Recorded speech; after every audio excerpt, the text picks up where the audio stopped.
ചേർത്തല നഗരസഭയുടെ സമഗ്ര വികസനത്തിന് ഉതകുന്ന പദ്ധതികൾ ആവിഷ്കരിച്ച് നടപ്പാക്കുമെന്ന പുതിയ ചെയർപേഴ്സൺ എസ് സോബി പറഞ്ഞു. മുൻ ഭരണാധികാരികൾ നടപ്പാക്കിയ തുടങ്ങിവെച്ച പ്രവർത്തനങ്ങൾ തടസ്സം കൂടാതെ തുടരുമെന്നും എസ് സോബി പറഞ്ഞു. കഴിഞ്ഞ കൗൺസിൽ ചെയ്തു വെച്ചിട്ടുള്ള ഒട്ടനവധി പ്രവർത്തനങ്ങളുണ്ട്. ആ പ്രവർത്തനങ്ങളാണ് ഇന്ന് വീണ്ടും LDFന് അധികാരത്തിൽ വരാൻ വേണ്ടി പ്രചോദനമായത്. കഴിഞ്ഞ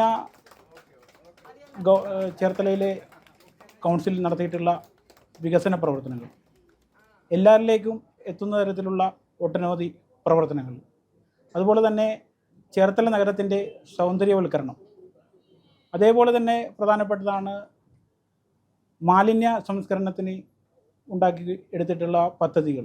ഇതെല്ലാം ചേർത്തലയെ സംബന്ധിച്ച് വളരെ പ്രയോജനകരവും പ്രധാനപ്പെട്ടതുമായിരുന്നു. അതുതന്നെയാണ് ഈ കൗൺസിലിനെ വീണ്ടും അധികാരത്തിൽ ചേർത്തലയിലെ ജനങ്ങൾ എത്തിച്ചത്.